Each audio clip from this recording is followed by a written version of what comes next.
하나님의 창조는 단순하지 않습니다. 빛이 있으라 하시니 빛이 있었고, 그리고 그 빛의 창조가 그림자를 있게 했습니다. 그 빛의 창조가 어둠과의 경계를 세웠습니다. 하나님은 따로 그림자와 어둠의 창조를 명령하시지 않으셨습니다. 그러나 이미 빛의 창조 안에 그림자를 비롯한 수많은 창조들이 내포되어 있었습니다. 하나님은 불순종을 창조하시지 않았고 죄와 죽음을 창조하지 않으셨습니다. 그러나 순종이 요구되는 하나님의 말씀의 법이 세워지는 순간 하나님이 만드신 세계는 말씀의 법이라는 한계와 경계 안에서의 완전함으로 규정되게 되었습니다. 완전하고 충만한 이 세계는 오직 하나님의 말씀의 법에 기초할 때만 완전하고 말씀의 법이 성취될 때만 충만할 수 있게 되었습니다. 말씀으로 창조된 이 세계는 하나님의 말씀의 법에 기초하여 유지될 수 있었고 하나님이 창조하신 이 세계의 완전함은 그 말씀의 법 위에 세워져 있기에 가능했습니다. 그러나 인간은 이 말씀의 법에 불순종하는 반역으로 하나님이 정해놓으신 그 한계와 경계를 벗어나게 되었습니다.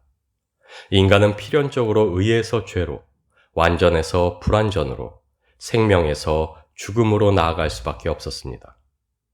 하나님은 완전하셨고 하나님이 창조하신 세계 또한 완전했습니다. 그러나 그것은 오직 하나님의 법 안에서 그분의 의와 공의가 충족될 때 가능한 것이었습니다. 하나님의 의에 대한 거부는 하나님에 대한 거부였고 생명으로 충만한 완전한 세계에 대한 거부였으며 그것은 종국엔 인간으로 의와 생명이 아닌 죄와 죽음 아래 놓이게 만들었습니다. 신명기 6장 25절 말씀입니다. 우리가 그 명령하신 대로 이 모든 명령을 우리 하나님 여호와 앞에서 삼가 지키면 그것이 곧 우리의 의로움이니라 할지니라. 말씀으로 세상을 창조하신 하나님은 또한 말씀으로 세상의 질서를 유지할 수 있게 하셨습니다. 그 말씀의 법 안에서만 충만한 생명으로 완전한 의로 살아갈 수 있게 하셨습니다. 그러나 인간은 이것을 거부했습니다. 법 안에서의 완전함보다 의에 순복하는 참 자유와 참 생명보다 스스로가 법이요 의요 하나님이 되기를 원했습니다. 그리고 그 결과는 단지 멸망일 뿐이었습니다. 하나님의 말씀의 법 안에서 창조된 인간 역시 그 법의 한계 안에서만 온전하며 완전할 수 있었기 때문입니다. 말씀의 불순종으로 하나님의 의를 거부한 인간은 불의가 되었고 하나님의 법을 거부한 인간은 죄가 되었습니다. 질서와 생명으로 가득한 세상을 거부하고 선택한 세상은 인간의 발행과 달리 혼돈과 죽음뿐이었습니다. 인간의 어리석은 선택은 자신뿐 아니라 모든 만물을 멸망으로 이끌게 되었습니다. 그러나 하나님은 사랑이셨습니다.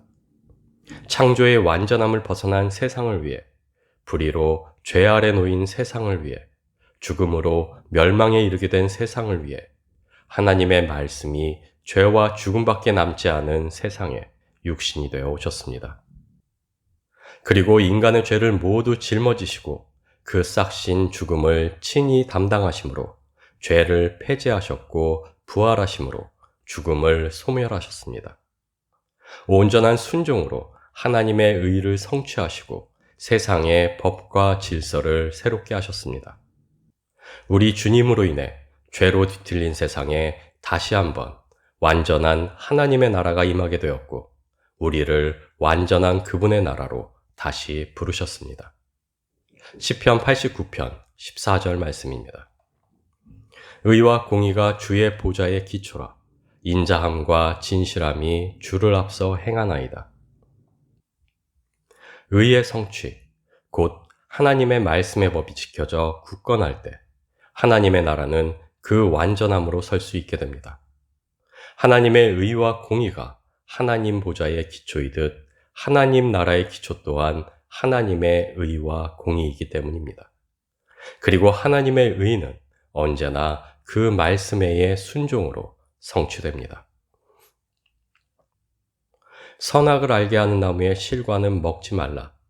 이 말씀의 법 앞에 섰던 태초의 인간, 그리고 그 말씀의 법을 세우시고 의의 성취를 기대하셨던 하나님.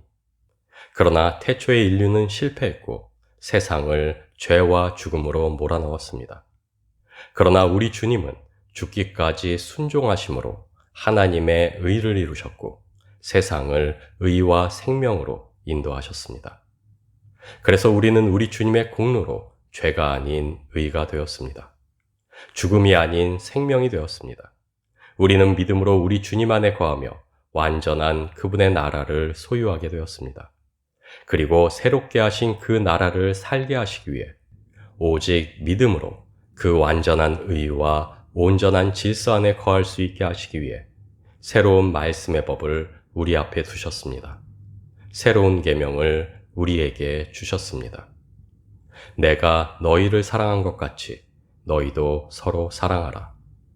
우리는 이 계명에 순복함으로 우리 주님 안에 있는 믿음으로 살며 이 계명에 순종함으로 우리 주님이 새롭게 하신 하나님의 나라를 살아가는 자들이 되었습니다. 베드로전서 2장 9절 말씀입니다. 그러나 너희는 택하신 족속이요 왕 같은 제사장들이요 거룩한 나라요 그의 소유된 백성이니 이는 너희를 어두운 데서 불러내어 그의 기이한 빛에 들어가게 하시니에 아름다운 덕을 선포하게 하려 하심이라. 한 장 더 읽겠습니다. 요한계시록 5장 10절 말씀입니다. 그들로 우리 하나님 앞에서 나라와 제사장들을 삼으셨으니 그들이 땅에서 왕 노릇하리로다 하더라. 하나님의 온전한 의를 성취한 것은 우리 주님이지 우리가 아닙니다. 우리 주님의 순종이 하나님의 의를 성취케 했고 하나님 나라를 이 땅에 임하게 했습니다. 그리고 우리는 믿음으로 우리 주님이 성취하신 그 의에 참여하며 이미 이루어진 그 나라를 살아갑니다. 더 나아가 성경은 우리가 단지 하나님의 나라를 살아가는 이들이 아닌 하나님의 나라 그 자체라 선포하고 있습니다. 왜냐하면 하나님의 의가 이루어진 그곳이 바로 하나님의 나라이며 하나님이 그 의로 통치하시는 곳이 바로 하나님 나라이기 때문입니다. 그래서 그리스도 예수를 품은 질그리신 우리는 이미 하나님 나라입니다. 우리 주님이 바로 우리의 의로움이 되시기 때문입니다. 그래서 성령의 인도와 능력으로 살아가는 우리는 이미 하나님 나라입니다. 하나님의 통치는 그분의 주임 되심에 있기 때문입니다. 하나님께서는 이미 우리라는 하나님의 나라를 이 땅 위에 세우시고 통치하고 계십니다. 누가복음 17장 20절에서 21절 말씀입니다. 바리새인들이 하나님의 나라가 어느 때에 임하나이까 묻거늘 예수께서 대답하여 이르시되 하나님의 나라는 볼 수 있게 임하는 것이 아니요 또 여기 있다 저기 있다고도 못하리니 하나님의 나라는 너희 안에 있느니라. 한 장 더 읽겠습니다. 마가복음 15장 62절 말씀입니다. 예수께서 이르시되 내가 그니라 인자가 권능자의 우편에 앉은 것과 하늘 구름을 타고 오는 것을 너희가 보리라 하시니. 우리는 이미 이루어진 하나님의 나라 그 자체인 이들입니다. 그러나 또한 우리는 다시 오실 주님과 함께 이루어질 하나님의 나라를 소망하는 이들이기도 합니다.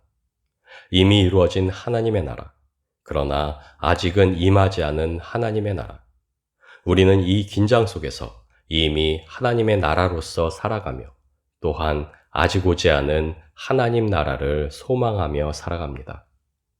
아직은 임하지 않은 하나님의 나라, 그러나 이미 그 나라로서 살아가는 우리이기에 우리는 그 나라를 세상에 증거하는 유일한 통로가 됩니다. 그래서 우리는 하나님의 말씀의 법, 곧 계명에 순종하는 삶을 살아갑니다.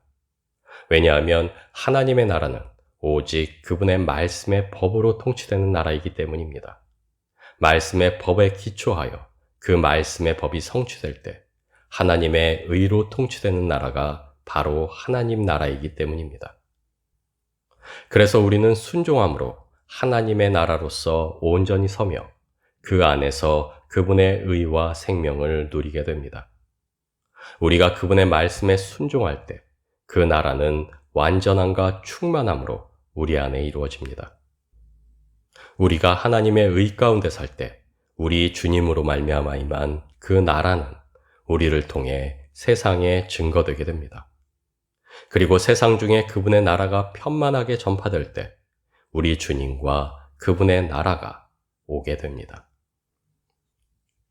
마태복음 6장 33절 말씀입니다. 그런즉 너희는 먼저 그의 나라와 그의 의를 구하라. 그리하면 이 모든 것을 너희에게 더하시리라.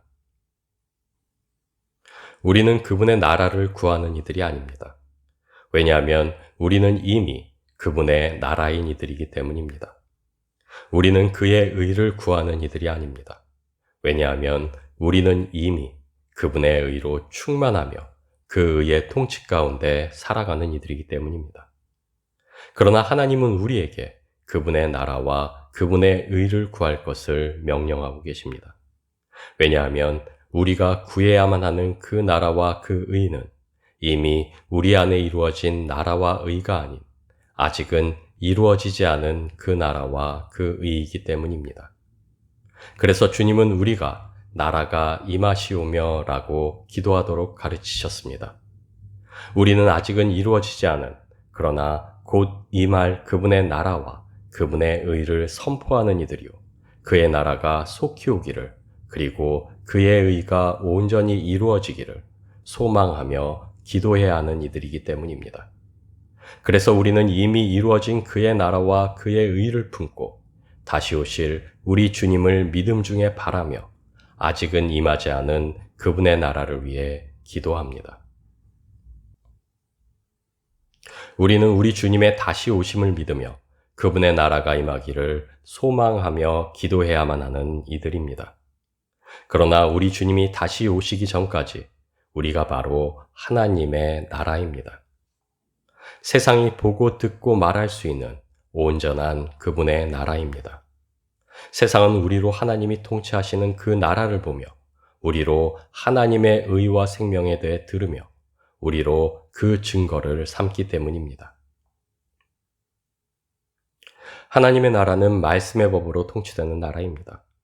그분의 의와 공의가 기초가 되는 나라입니다. 죽기까지 순종하신 그 순종으로 우리 주님은 하나님의 의를 이루셨습니다.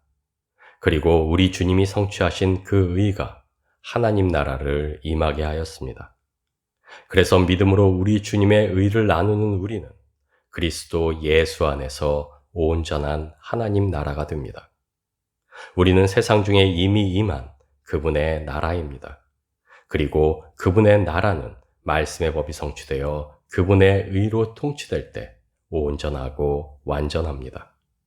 그래서 하나님 나라인 우리는 우리 주님의 계명에 순복하며 우리 주님의 사랑으로 사랑합니다.